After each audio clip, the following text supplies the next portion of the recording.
자기야, 천천히 걸어. 병원 복도에서 들려온 그 말에 저는 숨을 멈춰야 했습니다. 간호사가 이번엔 남편분도 같이 오셨다며 반갑게 인사하는 소리가 들렸습니다. 제 아들의 약혼녀가 다른 남자와 함께 산부인과에 들어서는 모습을 저는 떨리는 손으로 휴대폰에 담고 있었습니다. 구독과 좋아요는 이야기를 듣는 여러분의 응원이 됩니다. 출퇴근길에 듣고 계신가요? 아니면 집에서 편히 쉬며 들어주고 계신가요? 어디서든 함께 해주셔서 감사합니다. 그럼 이제 제 이야기를 들려드리겠습니다. 대전 외곽에서 작은 카페를 운영하며 조용히 살아온 지 벌써 15년이 되었습니다. 저는 박영선, 올해 54입니다. 남편은 고등학교에서 국어를 가르치는 교사였고 정년을 2년 앞두고 있었습니다. 아들 민호는 33, 건축 설계 회사에서 성실하게 일하는 괜찮은 청년으로 자라주었습니다. 그날도 평범한 토요일 오후였습니다. 카페 문을 닫고 집으로 돌아오니 민호가 먼저 와 있었습니다. 현관문을 열자마자 아들이 소개할 사람이 있다고 말했습니다. 거실에는 낯선 여자가 앉아 있었습니다. 단정한 원피스에 부드러운 미소를 띤 그녀는 정중하게 인사를 건넸습니다. 자신을 최서린이라고 소개하는 그녀의 목소리는 차분했고 예의 바른 태도였습니다. 저는 부엌으로 들어가 커피를 준비하며 흐뭇한 마음으로 콧노래를 흥얼거렸습니다. 민호가 드디어 좋은 사람을 만났구나 하는 생각에 마음이 따뜻해졌습니다. 커피를 들고 거실로 나왔을 때 민호가 결혼하려고 한다는 말을 꺼냈습니다. 저는 기쁜 마음에 잔을 놓으며 언제부터 만났냐고 물었습니다. 민호는 잠시 망설이다 8개월 정도 됐다고 대답했습니다. 저는 그럼 천천히 준비해도 된다고 말하려던 찰나 서린이 조용히 아기를 선물 받았다며 지금 7개월이라고 말했습니다. 운명처럼 찾아온 아이라는 그녀의 말에 저는 순간 정신이 멍해졌습니다. 그 순간 제 손에서 잔이 미끄러져 내렸습니다. 따뜻하던 커피가 식탁 위로 쏟아지며 갈색 얼룩을 만들어냈습니다. 저는 황급히 행주를 가지러 갔지만 머릿속은 복잡했습니다. 7개월, 임신 7개월이라니. 아들은 왜 이제야 말한 걸까? 여러 생각이 스쳐 지나갔지만 저는 애써 미소를 지으며 돌아와 축하한다고 말했습니다. 민호는 고개를 숙이며 진작 말씀드렸어야 했는데 미안하다고 했습니다. 서리는 그의 손을 꼭 잡았습니다. 둘의 모습을 보며 저는 복잡한 감정을 삼켜야 했습니다. 기쁨보다는 당혹스러움이, 축하보다는 불안함이 먼저 밀려왔습니다. 하지만 이미 벌어진 일이었습니다. 저는 침착하게 그녀의 부모님께는 말씀드렸냐고 물었습니다. 서리는 잠시 눈을 내리깔았다가 부모님이 몇 년 전 교통사고로 돌아가셨다고 말했습니다. 지금은 남동생이랑 둘이 살고 있다고 했습니다. 저는 힘들었겠다며 위로의 말을 건넸지만 이상하게도 그녀의 슬픔이 진심으로 느껴지지 않았습니다. 눈시울은 붉어졌지만 눈물은 흐르지 않았습니다. 마치 연습된 대사처럼 들렸습니다. 슬픔을 표현하는 방법을 아는 사람의 연기 같았습니다. 서리는 다음에 남동생도 같이 데려오겠다고 말하며 일어섰고 민호가 그녀를 배웅했습니다. 문이 닫히고 나서야 저는 남편에게 어떻게 하면 좋겠냐고 물었습니다. 남편은 조용히 안경을 벗으며 한숨을 내쉬었습니다. 이미 벌어진 일인데 받아들여야 한다고 했습니다. 저는 뭔가 이상하지 않냐고 물었습니다. 남편은 뭐가 이상하냐고 되물었습니다. 저는 그냥 느낌이 이상한데 말로 설명하긴 어렵다고 답했습니다. 남편은 제 손을 잡으며 너무 걱정하지 말라고, 민호가 선택한 거라고 위로했습니다. 저는 고개를 끄덕였지만 가슴 한편에 자리한 불안함은 쉽게 사라지지 않았습니다. 그날 밤 저는 잠을 설쳤고 꿈속에서도 쏟아진 커피 얼룩이 점점 번져가는 모습을 보았습니다. 무언가 잘못되고 있다는 직감이 온몸을 휘감았지만 그것이 무엇인지 아직은 알 수 없었습니다. 일주일 후 설인이 약속대로 남동생과 함께 찾아왔습니다. 저는 정성껏 저녁 식사를 준비했습니다. 처음 만나는 자리니만큼 좋은 인상을 남기고 싶었습니다. 초인종이 울리고 민호가 문을 열었습니다. 설인과 함께 들어온 남자는 키가 크고 단정한 인상이었습니다. 그는 자신을 최도윤이라고 소개하며 누나가 신세를 많이 진다고 공손하게 인사했습니다. 저는 반갑게 맞이했지만 그를 보는 순간 묘한 위화감을 느꼈습니다. 설명하기 어려운 불편한 감정이었습니다. 그는 계속 누나의 말을 대신했고 누나를 지나치게 챙겼습니다. 식사 중에도 그랬습니다. 도윤은 이건 임산부한테 안 좋으니까 빼라며 설인의 접시에서 음식을 덜어냈습니다. 설인이 괜찮다고 했지만 도윤은 조심해야 한다며 단호하게 말했습니다. 물을 따라주고 의자를 당겨주고 냅킨을 건네주는 그의 모든 행동이 지나쳤습니다. 남매 간의 우애라고 하기엔 너무나 과했습니다. 저는 그 모습을 지켜보며 속으로 생각했습니다. 저건 오빠나 남동생의 태도가 아니라고. 뭔가 다른 관계처럼 보였습니다. 보호가 아니라 통제에 가까웠습니다. 그의 손길은 다정함보다는 소유욕을 담고 있었습니다. 식사가 끝나고 거실에서 차를 마시며 이야기를 나누었습니다. 설이는 자신이 요가 강사로 일하고 있으며 작은 힐링 아트 스튜디오를 운영한다고 설명했습니다. 그림 치료랑 명상 프로그램을 진행하는 곳이라고 했습니다. 저는 요즘 그런 게 인기라며 어디에 있냐고 물었습니다. 그런데 제 질문에 설인이 아닌 도윤이 재빨리 대답했습니다. 대전 둔산동인데 지금은 누나가 임신 중이라 자기가 대신 관리하고 있다고 했습니다.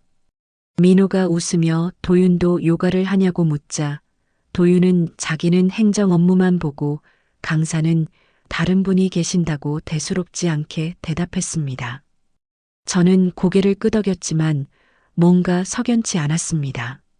대화가 이어졌지만 대부분 도윤이 주도했습니다. 설이는 동생의 말에 고개를 끄덕이거나 짧게 동의하는 정도였습니다. 결혼 준비는 어떻게 할 생각이냐는 남편의 질문에도 도윤이 먼저 입을 열었습니다. 일단 신혼집부터 준비해야 하지 않겠냐며 아기도 있으니까 라고 말했습니다. 남편이 민호 회사 근처가 좋을지 물었지만 도윤은 누나 스튜디오 근처도 괜찮을 것 같다며 출산 후에 다시 일하려면 그게 낫다고 했습니다. 자연스럽게 주도권을 가져가는 그의 모습에서 저는 이상한 기운을 느꼈습니다. 이건 조언이 아니었습니다. 계획이었습니다. 설이는 옆에서 조용히 듣기만 했습니다. 마치 대본을 따르는 배우처럼요. 그날 밤 손님들이 돌아간 후 저는 남편에게 오늘 좀 이상하지 않았냐고 물었습니다. 남편은 뭐가 이상하냐고 되물었습니다. 저는 그 남동생이 너무 나서는 것 같다고 말했습니다. 남편은 그냥 누나를 챙기는 거 아니냐고 했습니다. 저는 목소리를 낮추며 말했습니다. 챙기는 게 아니라 통제하는 것 같았다고. 남편은 신문을 내려놓고 저를 바라보며 제가 너무 예민한 거 아니냐며 아무리 봐도 그냥 착한 동생이라고 했습니다. 저는 자신만 이상하게 느낀 건지 모르겠다며 말을 흐렸습니다. 하지만 마음속 불안은 계속 커져갔습니다. 그날 밤에도 저는 잠을 제대로 이루지 못했습니다. 계속해서 도윤의 눈빛이 떠올랐습니다. 차갑고 계산적인 시선, 누나를 보는 시선이 아니었습니다. 그건 마치 공범을 보는 듯한, 아니 공모자를 바라보는 듯한 눈빛이었습니다. 며칠 후 저는 민호의 변화를 감지하기 시작했습니다. 평소 후드 티셔츠와 청바지를 즐겨 입던 아들이 갑자기 맞춤 셔츠를 입고 나타났습니다. 향수 냄새도 진했습니다. 저는 오늘 약속이 있냐고 물었고 민호는 설인이랑 만난다고 답했습니다. 요즘 자주 보는구나 싶어 그렇게 말하자 민호는 결혼 준비도 해야 하고 설인이 입덧이 심해서 자주 챙겨야 한다고 말했습니다. 아들은 그렇게 말하며 나갔습니다. 저는 아들의 뒷모습을 보며 복잡한 감정에 휩싸였습니다. 기쁘기도 했지만 동시에 불안했습니다. 뭔가 변하고 있었습니다. 민호가 달라지고 있었습니다. 말투도 옷차림도 표정도 달라졌습니다. 마치 누군가에게 맞춰가는 것처럼 보였습니다. 그리고 그 변화의 중심에는 설인과 도윤이 있었습니다. 저는 직감적으로 알았습니다. 이 결혼에는 제가 모르는 무언가가 숨어 있다는 것을. 하지만 그것이 무엇인지 아직은 알 수 없었습니다. 다만 한 가지는 확실했습니다. 저는 가만히 있을 수 없다는 것. 엄마로서 아들을 지켜야 한다는 것. 그날부터 저는 조용히 관찰하기 시작했습니다. 그 후로 아들의 귀가 시간은 점점 늦어졌습니다. 저녁 7시면 돌아오던 민호가 9시, 10시가 되어서야 집에 들어왔습니다. 피곤한 기색도 없이 오히려 들뜬 표정이었습니다. 평소 입던 편한 후드 대신 맞춤 셔츠를 입고 낯선 향수 냄새를 풍기며 집에 들어서는 아들을 보며 저는 복잡한 심경이었습니다. 누가 생겼구나 하는 생각이 들었습니다. 기쁜 마음 반, 불안한 마음 반이었습니다. 사랑에 빠진 아들의 모습은 보기 좋았지만 그 사랑의 대상이 설인이라는 사실이 저를 불안하게 만들었습니다. 뭔가 석연치 않은 구석이 너무 많았으니까요. 어느 날 저녁 설인이 카페로 찾아왔습니다. 배가 많이 불러온 그녀는 조심스럽게 의자에 앉으며 따뜻한 차 한 잔만 달라고 했습니다. 저는 캐모마일 차를 준비하며 그녀에게 몸은 괜찮냐고 물었습니다. 설이는 괜찮다며 미소를 지었지만 그 미소는 여전히 어딘가 공허해 보였습니다. 우연을 가장해 저는 그녀의 가족 이야기를 꺼냈습니다. 부모님 이야기를 하며 눈시울을 붉히는 설인을 보며 저는 언제 돌아가셨냐고 조심스럽게 물었습니다. 5년 전이라고 그녀가 대답했습니다. 교통사고였고 그 이후로 도윤이랑 둘이 살아왔다고 했습니다. 부모님 돌아가시고 정말 힘들었어요. 그래도 도윤이가 옆에 있어서 버틸 수 있었어요. 그녀는 동생이 자기를 많이 지켜줬다고 지금도 그렇다고 덧붙였습니다. 저는 그 말을 들으며 이상한 느낌을 받았습니다. 지켜준다는 표현이 묘하게 다르게 들렸습니다. 보호가 아니라 감시처럼 느껴졌습니다. 설인의 말투에는 감사함보다는 체념이 묻어 있었습니다. 저는 그녀를 유심히 관찰했습니다. 말할 때마다 무의식적으로 휴대폰을 확인하는 모습, 누군가의 연락을 기다리는 듯한 불안한 눈빛, 가리고 말을 아끼는 태도까지 모든 것이 수상했습니다. 대화를 나누는 내내 저는 확신했습니다. 이 여자는 뭔가를 숨기고 있다고. 그리고 그 비밀의 중심에는 도윤이 있다고. 설인이 카페를 나선 후 저는 곧바로 컴퓨터 앞에 앉았습니다. 검색창에 힐링 아트 스튜디오라는 이름을 입력했습니다. 대전 둔산동 일대를 샅샅이 찾아봤지만 그런 이름의 사업장은 존재하지 않았습니다. 네이버 지도에도 다음 지도에도 심지어 인스타그램에도 흔적이 없었습니다. 온라인 쇼핑몰도 홈페이지도 그 어떤 흔적도 찾을 수 없었습니다. 대신 2년 전 폐업한 미용실 기록이 나왔습니다. 같은 주소, 같은 건물이었습니다. 저는 손을 떨며 화면을 바라봤습니다. 직업부터 거짓말이었습니다.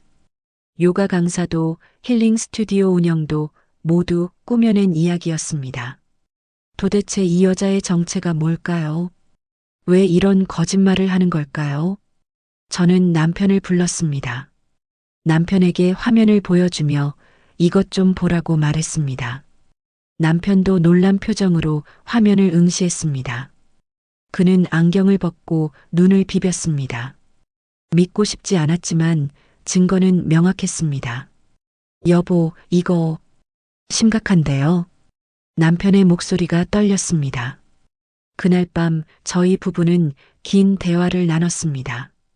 뭔가 잘못되고 있다는 것, 민호가 속고 있을지도 모른다는 것, 그리고 저희가 나서야 한다는 것에 대해 이야기했습니다. 남편도 이제는 제 말에 동의했습니다.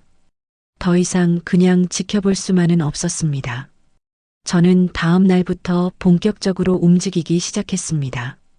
민호에게 직접 물어볼 수도 있었지만 아들은 이미 설인에게 마음을 빼앗긴 상태였습니다. 말로는 설득할 수 없을 것 같았습니다. 증거가 필요했습니다. 명확하고 확실한 증거가 필요했습니다. 저는 수첩을 꺼내 지금까지 이상했던 점들을 하나하나 적어 내려가기 시작했습니다.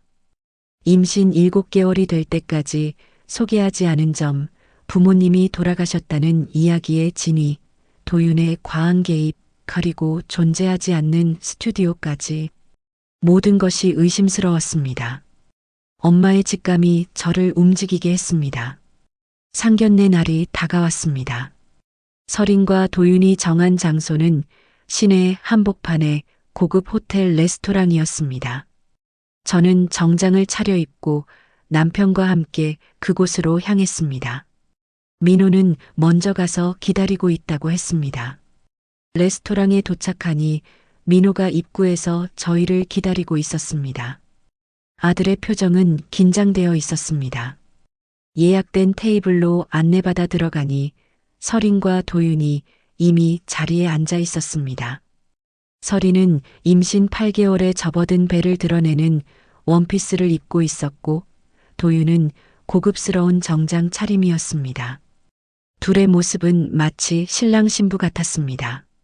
저는 그 모습을 보는 순간 묘한 기분이 들었습니다. 인사를 나누고 자리에 앉았습니다. 분위기는 어색했습니다.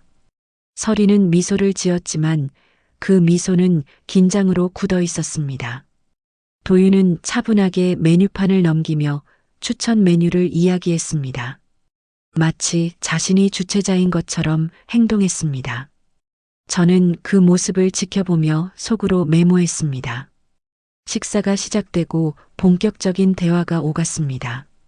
남편이 결혼 일정에 대해 물었습니다. 민호가 대답하려는 순간 도윤이 먼저 입을 열었습니다. 출산 전에 식을 올리는 게 좋을 것 같다고 간소하게라도 혼인신고는 먼저 하는 게 어떻겠냐고 말했습니다. 저는 민호를 바라봤습니다. 아들은 아무 말도 하지 않고 고개만 끄덕였습니다. 자신의 결혼인데도 주도권이 전혀 없어 보였습니다. 도윤은 계속해서 말을 이어갔습니다. 신혼집은 강남 근처로 30평대면 적당할 것 같은데요. 제가 알아본 곳이 몇 군데 있습니다. 그의 말투는 제안이 아니라 요구에 가까웠습니다. 저는 민호에게 어디가 좋겠냐고 물었지만 대답하기 전에 또다시 도윤이 끼어들었습니다. 출퇴근도 고려해야 하고 아기 키우기도 좋은 곳이어야 한다며 구체적인 지역까지 언급했습니다. 저는 속으로 분노가 치밀어 오르는 것을 느꼈습니다. 남편이 예물 이야기를 꺼냈습니다. 도윤은 잠시 설인을 바라보더니 말했습니다. 다이아몬드 세트로 하면 좋겠습니다. 반지, 목걸이, 귀걸이 세트요. 그의 말에 저는 잠시 숨이 막혔습니다. 마치 협상 테이블에 앉아 있는 것 같았습니다. 저는 조심스럽게 혼수는 어떻게 준비할 생각이냐고 물었습니다. 도윤은 망설임 없이 대답했습니다. 요즘은 양가에서 반반씩 부담하는 게 일반적이지 않냐며 신랑 측에서 집과 혼수금을, 신부 측에서 혼수 가구와 살림을 준비하면 될 것 같다고 말했습니다. 그의 말은 조목조목 정리되어 있었습니다. 마치 미리 계획해둔 것처럼요. 저는 그 순간 확신했습니다. 이건 사랑이 아니라 거래라고, 결혼이 아니라 계약이라고. 도윤의 눈빛에는 따뜻함이 없었습니다. 차갑고 계산적인 빛만 가득했습니다. 식사 내내 서리는 말이 없었습니다. 도윤이 모든 것을 주도했고 서리는 그저 고개만 끄덕일 뿐이었습니다. 몇 번인가 서린을 눈짓으로 제지하는 도윤의 모습을 저는 놓치지 않았습니다. 그 눈빛은 경고였습니다. 입 다물라는 신호였습니다. 저는 그 모습을 보며 소름이 돋았습니다. 저 둘은 남매가 아니었습니다. 적어도 보통의 남매 관계는 아니었습니다. 저들 사이에는 묘한 공모가 있었습니다. 무언가를 함께 계획하고 함께 실행하고 있는 공범자들의 눈빛이었습니다. 상견례가 끝나고 집으로 돌아오는 차 안에서 저는 남편에게 말했습니다. 여보, 이 결혼은 막아야 해요. 남편도 더 이상 반박하지 않았습니다. 오늘 본 것만으로도 충분히 이상했으니까요. 그날 밤 저는 결심했습니다. 직접 알아봐야겠다고, 서린과 도윤의 정체를 파헤쳐야겠다고, 엄마로서 아들을 지켜야 한다고. 저는 수첩을 꺼내 오늘 있었던 일들을 하나하나 적어 내려갔습니다. 증거를 모아야 했습니다. 민호를 설득할 수 있는 확실한 증거를요. 상견례가 끝난 다음 날 저는 본격적으로 움직이기 시작했습니다. 그냥 앉아서 지켜볼 수만은 없었습니다. 아들이 위험에 빠져 있다는 확신이 들었으니까요. 저는 카페 일을 직원에게 맡기고 서린이 살고 있다는 둔산동으로 향했습니다. 그녀가 말한 주소를 찾아갔습니다. 4층짜리 낡은 건물이었습니다. 1층에는 편의점이 있었고 2층과 3층은 원룸들이 있었습니다. 서린이 운영한다던 힐링 아트 스튜디오는 어디에도 없었습니다. 저는 편의점에 들어가 음료수 하나를 집어들며 주인 아주머니에게 물었습니다. 혹시 이 건물에 요가 스튜디오 같은 거 있나요? 아주머니는 고개를 저으며 그런 건 없다고 했습니다.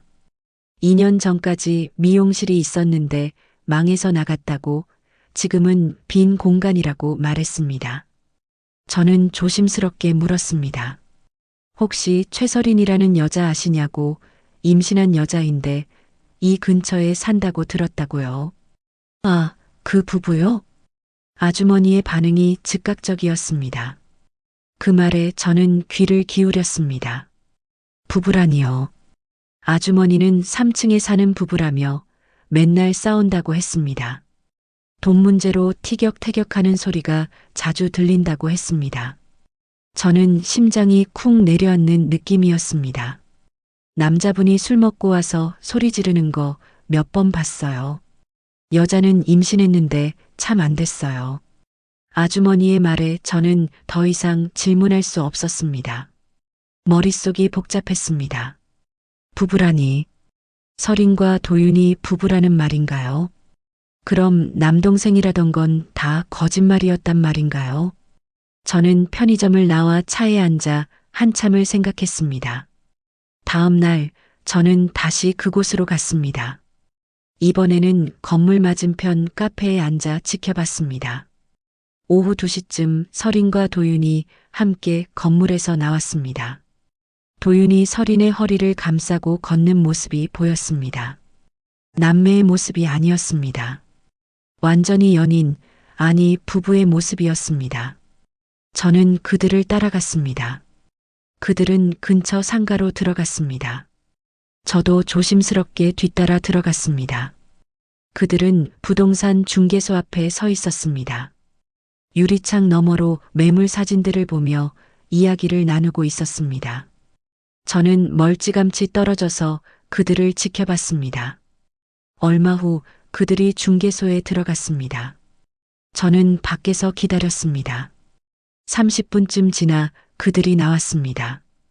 도윤이 말하는 소리가 들렸습니다. 이번엔 확실하게 챙겨야 돼. 실수하면 안 돼. 설인이 불안한 목소리로 대답했습니다.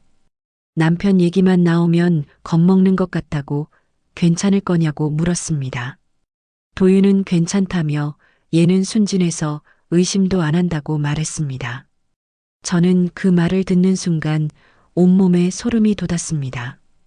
그들이 말하는 남편은 제 아들 민호였습니다. 그리고 그들은 민호를 속여 무언가를 챙기려고 하고 있었습니다. 저는 더 이상 참을 수 없었습니다. 하지만 지금 나서면 안 된다는 것도 알았습니다. 더 확실한 증거가 필요했습니다. 저는 그날 저녁 사설 탐정 사무소에 전화를 했습니다. 상황을 설명하고 설인과 도윤을 조사해 달라고 의뢰했습니다. 탐정은 일주일 정도 시간을 달라고 했습니다. 저는 알겠다고 대답했습니다. 일주일. 그 시간이 너무 길게 느껴졌지만 확실한 증거를 위해서는 필요한 시간이었습니다. 일주일이 지나고 탐정에게서 연락이 왔습니다. 만나서 이야기하자고 했습니다. 저는 카페 근처 조용한 찻집에서 탐정을 만났습니다. 탐정은 두툼한 파일을 꺼내 제 앞에 놓았습니다. 그 안에는 사진들과 서류들이 가득했습니다. 최설인과 최도윤은 부부가 맞습니다. 결혼한 지 5년 됐고요. 탐정의 말에 저는 예상했던 바였지만 충격을 받았습니다. 탐정은 계속해서 설명했습니다. 그들은 현재 이혼 위기라고 했습니다. 빚이 많고 수입은 거의 없는 상태라고 했습니다. 도윤은 여러 번 사업에 실패했고 설이는 직업이 없었습니다. 그런데 최근에 흥미로운 행적이 포착됐습니다. 탐정이 사진 한 장을 꺼냈습니다. 설인과 도윤이 카페에서 노트북을 보며 이야기하는 사진이었습니다. 화면에는 민호의 SNS 프로필이 보였습니다. 탐정은 그들이 민호를 타깃으로 접근 계획을 세운 것 같다고 말했습니다. 산부인과 기록도 확인했습니다. 탐정이 또 다른 서류를 내밀었습니다. 설인의 산부인과 진료 기록이었습니다. 그런데 놀라운 것은 보호자 란에 적힌 이름이었습니다. 최도윤, 남편으로 기재되어 있었습니다. 저는 손이 떨렸습니다. 이 여자 정말로 임신한 건 맞나요? 제가 물었습니다. 탐정은 고개를 끄덕였습니다. 임신은 맞지만 아이의 아버지는 도윤이라고 했습니다. 민호가 아니라 도윤의 아이라는 것이었습니다. 저는 의자에 깊숙이 기대며 한숨을 내쉬었습니다. 더 있습니다. 탐정이 또 다른 서류를 꺼냈습니다. 위조된 인감증명서와 대출 서류 초안이었습니다. 민호의 이름으로 되어 있었지만 인감은 가짜였습니다. 그들은 결혼 후 민호 명의로 대출을 받아 돈을 빼낼 계획이었습니다. 근처 상가 주민들 진술도 받았습니다. 탐정이 녹음 파일을 틀어줬습니다. 식당 주인의 목소리가 들렸습니다. 그 부부가 자주 와서 밥을 먹는데 한 번은 술 먹고 큰 소리로 이야기하는 걸 들었다고 했습니다. 부잣집 아들 하나 낚으면 한탕하겠다고 하더라고요. 여자는 말렸는데 남자가 이번엔 확실하다고. 녹음을 듣는 내내 저는 눈물을 참아야 했습니다. 제 아들이 완전히 사기를 당하고 있었습니다. 그것도 결혼이라는 이름으로 아이라는 미끼로 말입니다. 저는 탐정에게 물었습니다. 이걸로 경찰에 신고할 수 있나요? 탐정은 고개를 끄덕였습니다. 사기 혐의와 문서 위조 혐의로 고소할 수 있다고 했습니다. 특히 위조된 인감증명서는 명백한 범죄라고 했습니다. 저는 파일을 받아들고 집으로 돌아왔습니다. 그날 저녁 저는 남편과 함께 모든 증거를 검토했습니다. 사진들, 녹음 파일들, 서류들, 모든 것이 명확했습니다. 설인과 도윤은 처음부터 민호를 속이려고 계획한 사기꾼들이었습니다. 이제 민호에게 말해야 할 때였습니다. 하지만 어떻게 말해야 할까요? 사랑하는 사람이 사기꾼이라는 것을, 아이가 자기 아이가 아니라는 것을 어떻게 전해야 할까요? 저는 밤새 고민했습니다. 그리고 다음 날 아침 민호를 불렀습니다. 민호야, 엄마가 할 말이 있어. 아들은 출근 준비를 하다 멈춰 섰습니다. 저는 거실 테이블 위에 파일을 올려놓았습니다. 그리고 조용히 말했습니다. 이걸 한번 봐달라고. 엄마가 잘못 생각한 거라면 좋겠지만 확인은 해야 한다고 말했습니다. 민호는 의아한 표정으로 파일을 열었습니다. 민호는 파일을 펼쳤습니다. 첫 장에는 설인과 도윤이 함께 찍힌 사진이 있었습니다. 카페에서, 거리에서, 그리고 그들이 사는 건물 앞에서 도윤이 설인의 허리를 감싸고 있는 사진도 있었습니다. 민호의 손이 떨리기 시작했습니다. 이게 뭐예요? 아들의 목소리가 갈라졌습니다. 저는 침착하게 설명했습니다. 엄마가 조사를 좀 했다고, 뭔가 이상해서 확인해 봤다고 말했습니다. 민호는 다음 장을 넘겼습니다. 산부인과 진료 기록이었습니다. 보호자 란에 적힌 최도윤이라는 이름, 그리고 배우자 관계라고 표시된 부분. 아들의 얼굴이 창백해졌습니다. 저는 계속해서 설명했습니다. 설인과 도윤은 남매가 아니라 부부라고, 5년 전에 결혼했다고, 지금은 빚에 쪼들리며 살고 있다고 말했습니다. 민호는 고개를 저었습니다. 믿을 수 없다는 표정이었습니다. 아니에요. 설인이가 그럴 리 없어요. 민호가 말했습니다. 하지만 그의 목소리에는 확신이 없었습니다. 저는 녹음 파일을 재생했습니다. 식당 주인의 증언이 흘러나왔습니다. 부잣집 아들 하나 낚으면 한탕하겠다는 말, 여자는 말렸지만 남자가 확실하다고 했다는 말. 민호는 의자에 주저앉았습니다. 손으로 얼굴을 감쌌습니다. 저는 아들의 어깨를 감싸며 말했습니다. 괜찮다고, 지금이라도 알아서 다행이라고, 엄마가 지켜줄 거라고 위로했습니다. 하지만 민호는 고개를 들지 못했습니다.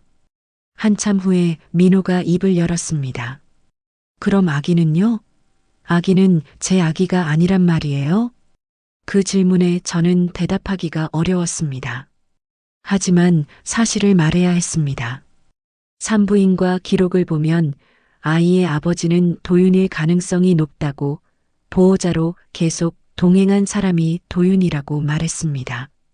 민호는 고개를 떨구고 흐느끼기 시작했습니다. 저는 아들을 꼭 안아줬습니다. 33 어른이 된 아들이었지만 그 순간만큼은 어린아이처럼 엄마 품에서 울었습니다. 얼마나 충격이 컸을까요? 사랑한다고 믿었던 사람이 자신을 속였다는 것, 자기 아이라고 생각했던 아이가 다른 사람의 아이라는 것, 그 모든 것이 거짓이었다는 것을. 한참을 울던 민호가 물었습니다. 이제 어떻게 해야 하냐고. 저는 단호하게 말했습니다. 더 이상 속으면 안 된다고, 이들을 법적으로 처벌해야 한다고 말했습니다. 민호는 고개를 끄덕였습니다. 하지만 그의 눈빛에는 여전히 믿고 싶지 않다는 마음이 남아 있었습니다. 엄마, 제가 직접 확인해 봐도 될까요? 설인이한테 물어보고 싶어요. 민호가 말했습니다. 저는 잠시 망설였습니다. 직접 대면하는 것이 위험할 수도 있었습니다. 하지만 아들이 스스로 확인하고 싶어 한다면 막을 수는 없었습니다. 저는 조심하라고, 혼자 가지 말고 아빠랑 같이 가라고 당부했습니다. 그날 저녁 민호는 설인에게 연락했습니다. 만나서 이야기하자고 했습니다. 설인은 무슨 일이냐며 물었지만 민호는 만나서 얘기하겠다고만 했습니다. 약속은 다음 날 오후 조용한 카페에서 잡혔습니다. 저희 부부는 민호와 함께 그곳으로 향했습니다. 카페에 도착하니 설인이 이미 와 있었습니다. 그리고 예상대로 도윤도 함께였습니다. 저희가 들어서자 설인의 얼굴이 굳어졌습니다. 도윤도 경계하는 눈빛으로 저희를 바라봤습니다. 네 사람은 마주 앉았습니다. 침묵이 흘렀습니다. 민호가 먼저 입을 열었습니다. 서린 씨, 물어볼 게 있어요. 민호는 테이블 위에 서류 몇 장을 올려놓았습니다. 산부인과 진료 기록이었습니다. 서린의 얼굴이 하얗게 질렸습니다. 도윤은 재빨리 서류를 집어들었습니다. 그리고는 이게 뭐냐고 따지듯 물었습니다. 민호는 침착하게 대답했습니다. 본인들이 더 잘 알 거라고. 도윤 씨, 아니 도윤 씨가 아니라 서린 씨 남편분이시죠? 민호의 말에 서린이 고개를 떨궜습니다. 도윤은 여전히 발뺌하려 했습니다. 무슨 소리냐며 자기는 누나의 남동생이라고 주장했습니다. 하지만 저는 더 이상 참을 수 없었습니다. 제가 나섰습니다. 그만하세요. 다 알고 있어요. 저는 준비해온 파일을 꺼냈습니다. 그들이 함께 찍힌 사진들, 이혼 위기라는 증언들, 그리고 위조된 인감증명서까지 하나하나 테이블 위에 펼쳐놓았습니다. 서린은 더 이상 변명하지 못하고 눈물을 흘렸습니다. 도윤은 표정이 굳어졌습니다. 그는 잠시 침묵하다가 태도를 바꿨습니다. 갑자기 공격적으로 변했습니다. 그래서 어쩔 거냐고, 아기는 이미 뱃속에 있다고 소리쳤습니다. 책임져야 하는 거 아니냐며 따졌습니다. 저는 차갑게 대답했습니다. 그 아기 아버지는 당신이잖아요. 도윤의 얼굴이 일그러졌습니다. 서린은 흐느끼며 말했습니다.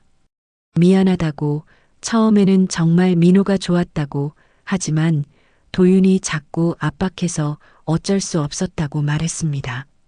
그녀는 남편이 빚 때문에 미쳐가고 있었다고, 자기도 도망치고 싶었다고 울먹였습니다.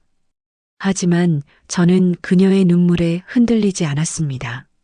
진심인지 연기인지 더 이상 구별할 수 없었고 구별하고 싶지도 않았습니다. 중요한 건 제 아들을 지키는 것이었습니다. 저는 마지막 서류를 꺼냈습니다. 위조된 인감증명서와 대출 서류 초안이었습니다. 이건 뭐죠? 민호 명의로 대출 받으려고 했죠? 제 질문에 도윤이 버럭 소리를 질렀습니다. 증거가 뭐냐고, 그런 거 한 적 없다고 부인했습니다. 하지만 그의 목소리는 떨리고 있었습니다. 저는 조용히 말했습니다. 이미 경찰에 신고 준비를 다 마쳤다고, 사기 혐의와 문서 위조 혐의로 고소할 거라고 말했습니다. 도윤의 얼굴이 창백해졌습니다. 그는 갑자기 태도를 바꿔 사과하기 시작했습니다. 잘못했다고 용서해달라고 빌었습니다. 하지만 저는 단호했습니다. 이미 선을 넘었다고, 법이 판단할 일이라고 말했습니다. 서린이 민호의 손을 잡으려 했습니다. 민호 씨, 제발 한 번만 용서해 주세요. 하지만 민호는 손을 뿌리쳤습니다. 아들의 눈빛이 달라져 있었습니다. 더 이상 속지 않겠다는 결연한 눈빛이었습니다. 민호가 말했습니다. 저를 완전히 속였잖아요. 용서는 없습니다. 그 말과 함께 민호는 자리에서 일어났습니다. 저희도 따라 일어났습니다. 도윤이 소리쳤습니다. 고소해봐라. 아무것도 증명 못할 거라며 허세를 부렸습니다. 하지만 그의 목소리에는 두려움이 가득했습니다. 카페를 나서며 저는 뒤돌아봤습니다. 서린은 테이블에 엎드려 울고 있었고 도윤은 초조하게 휴대폰을 만지작거리고 있었습니다. 저는 그들을 마지막으로 보며 생각했습니다. 저들은 스스로 파멸을 선택한 거라고. 차에 타고 집으로 돌아오는 길 민호가 말했습니다.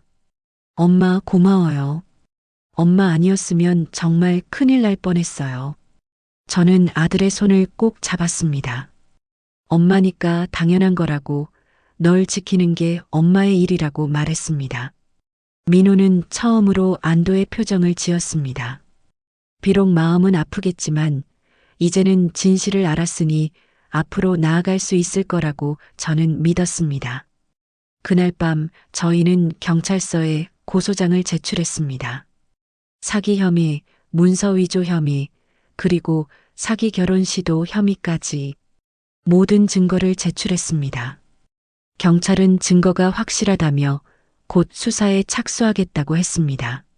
저는 비로소 한숨을 돌릴 수 있었습니다. 고소장을 제출하고 사흘이 지났습니다. 경찰에서 연락이 왔습니다. 설인과 도윤을 조사하고 있는데 추가로 진술이 필요하다고 했습니다. 저희는 경찰서로 갔습니다. 형사님은 저희를 조사실로 안내했습니다. 책상 위에는 이미 두툼한 서류 더미가 쌓여 있었습니다. 형사님은 조사 결과를 차근차근 설명해 주셨습니다. 생각보다 상황이 훨씬 더 심각했습니다. 설인과 도윤은 이번이 처음이 아니었습니다. 2년 전에도 비슷한 수법으로 다른 남성을 속인 전력이 있었습니다. 당시 피해자는 30대 중반의 회사원이었고 역시 결혼을 미끼로 접근했다고 했습니다. 당시에는 피해자가 합의를 봐줘서 기소유예로 끝났지만 이번에는 증거가 확실하다고 형사님이 말했습니다. 특히 위조된 인감증명서는 명백한 범죄 증거였습니다. 그뿐만 아니라 민호 명의로 된 가짜 대출 서류도 발견됐다고 했습니다. 만약 결혼이 성사됐다면 바로 대출을 실행할 계획이었던 것 같다고 형사님이 설명했습니다. 피해자분이 더 있을 가능성도 있습니다. 현재 수사를 확대하고 있습니다. 형사님의 말에 저는 소름이 돋았습니다. 저희 아들만 타깃이 아니었던 것입니다. 조직적으로, 계획적으로 사람들을 속여온 사기꾼들이었습니다. 민호의 얼굴이 창백해졌습니다. 자신이 얼마나 위험한 상황이었는지 뒤늦게 실감하는 것 같았습니다. 형사님은 계속해서 설명했습니다.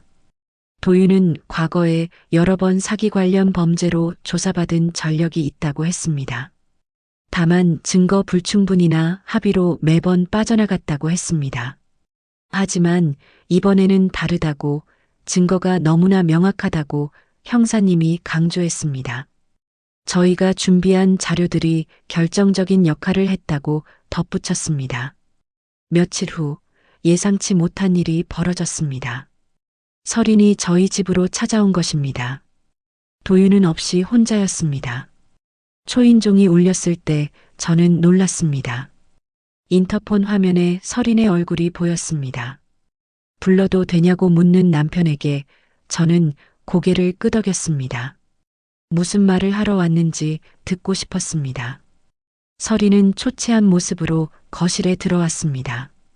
배는 더욱 불러 있었고 얼굴은 수척해 있었습니다. 화장기 없는 얼굴에는 피로가 가득했습니다. 그녀는 저희 앞에 조심스럽게 앉았습니다. 손은 계속 떨리고 있었고 눈은 충혈되어 있었습니다. 죄송합니다. 정말 죄송합니다. 설이는 저희 앞에 무릎을 꿇었습니다. 눈물을 흘리며 용서를 빌었습니다. 자신도 도윤의 폭력과 협박에 어쩔 수 없었다고, 도망치고 싶었지만 도망칠 곳이 없었다고 말했습니다. 결혼 초기부터 도윤의 폭력이 시작됐다고, 빚이 늘어나면서 점점 더 심해졌다고 말했습니다. 저는 그녀를 바라보며 복잡한 감정이 들었습니다. 그녀도 어쩌면 피해자일 수도 있었습니다. 하지만 그렇다고 해서 제 아들을 속인 것이 정당화될 수는 없었습니다. 저는 조용히 물었습니다. 그럼 진심으로 뉘우치는 거냐고, 도윤과 선을 긋고 제대로 된 삶을 살 생각이 있냐고 물었습니다. 네, 이혼하려고 해요. 변호사도 선임했어요. 그리고 경찰 조사에도 모든 걸 다 말씀드렸어요. 설인이 떨리는 목소리로 대답했습니다. 그녀는 도윤이 모든 계획을 세웠다고, 자신은 시키는 대로 했을 뿐이라고 진술했다고 했습니다. 위조 서류도 도윤이 만든 것이고 대출 계획도 도윤의 아이디어였다고 말했습니다.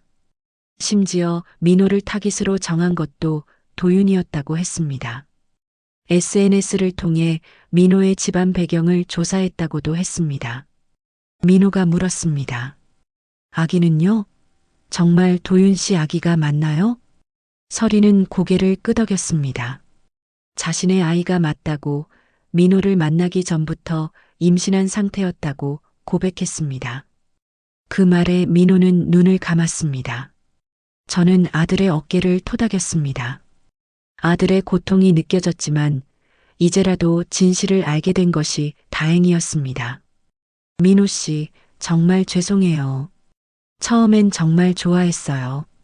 착하고 성실한 모습이 좋았어요.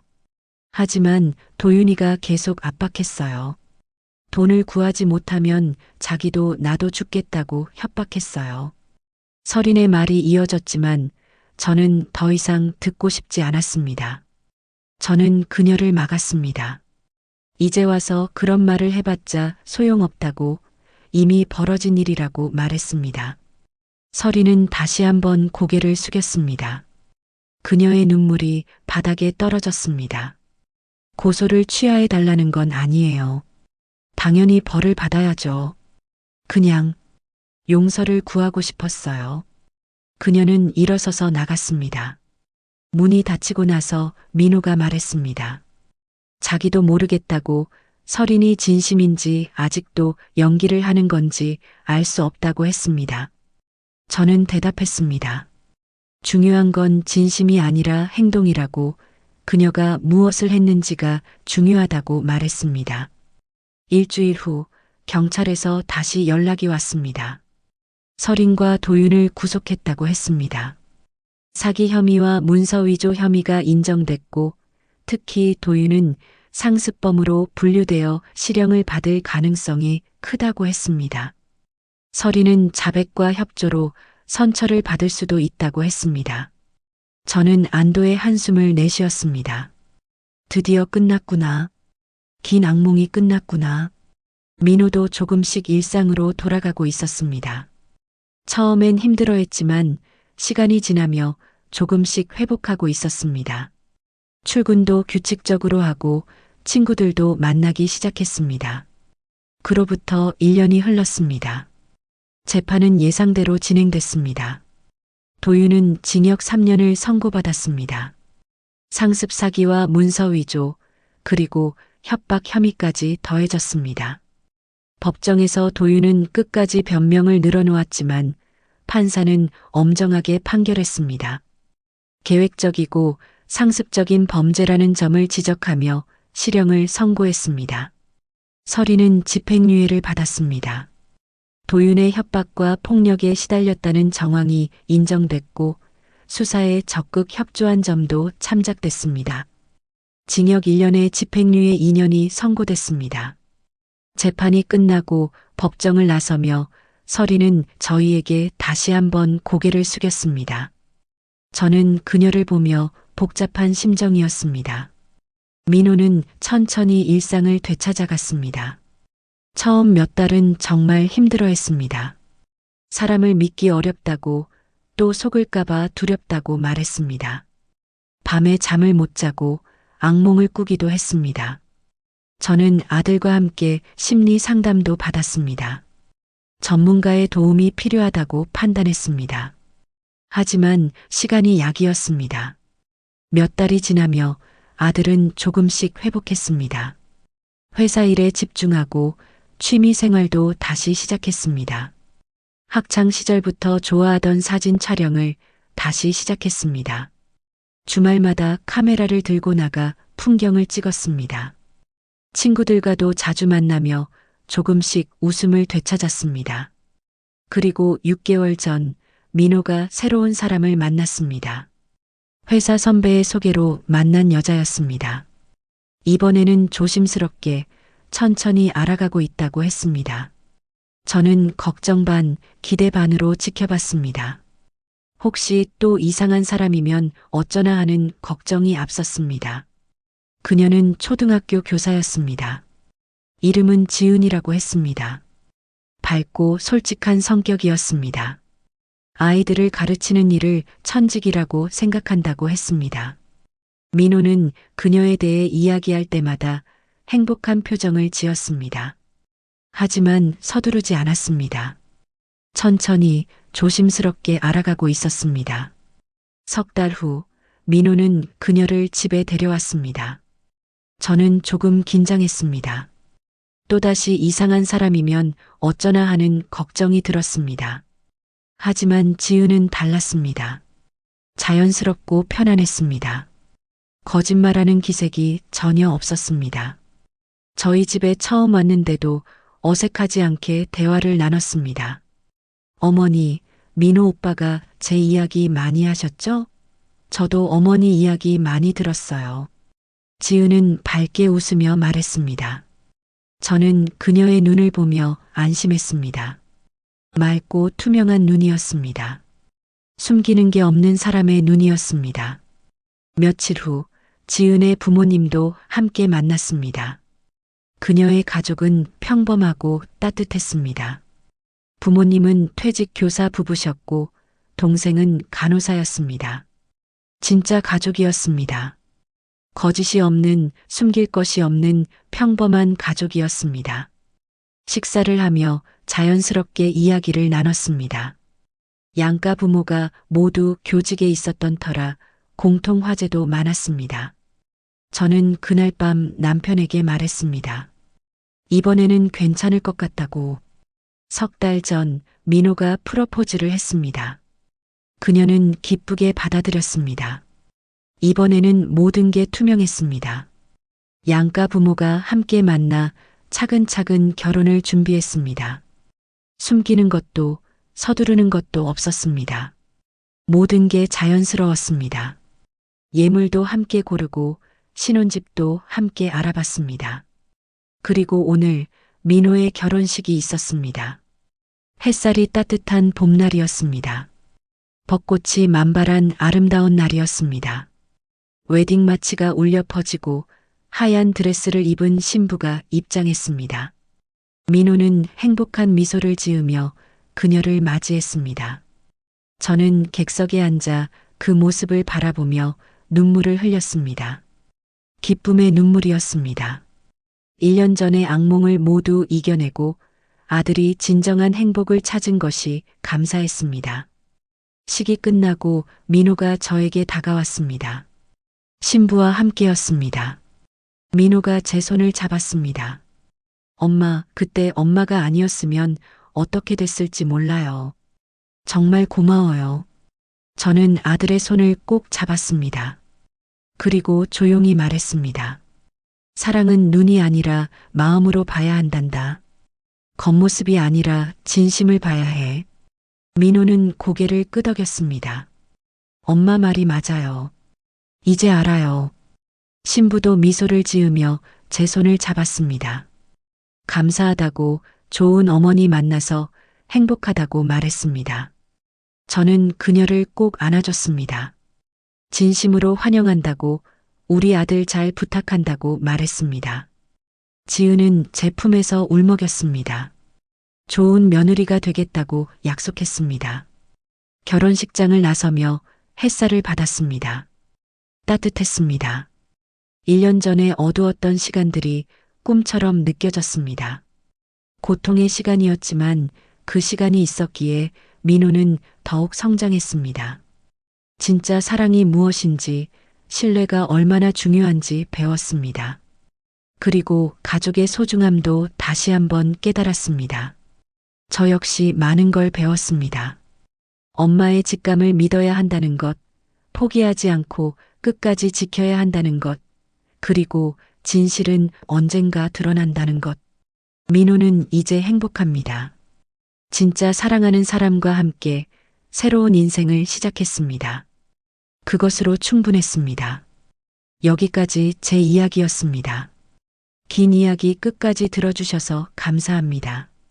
구독과 좋아요는 이런 이야기를 계속 전해드릴 수 있는 힘이 됩니다. 출퇴근길에 들으셨나요? 집에서 편히 쉬며 들으셨나요? 아니면 운동하면서 들으셨을까요? 어디서 듣고 계신지 댓글로 남겨주시면 감사하겠습니다.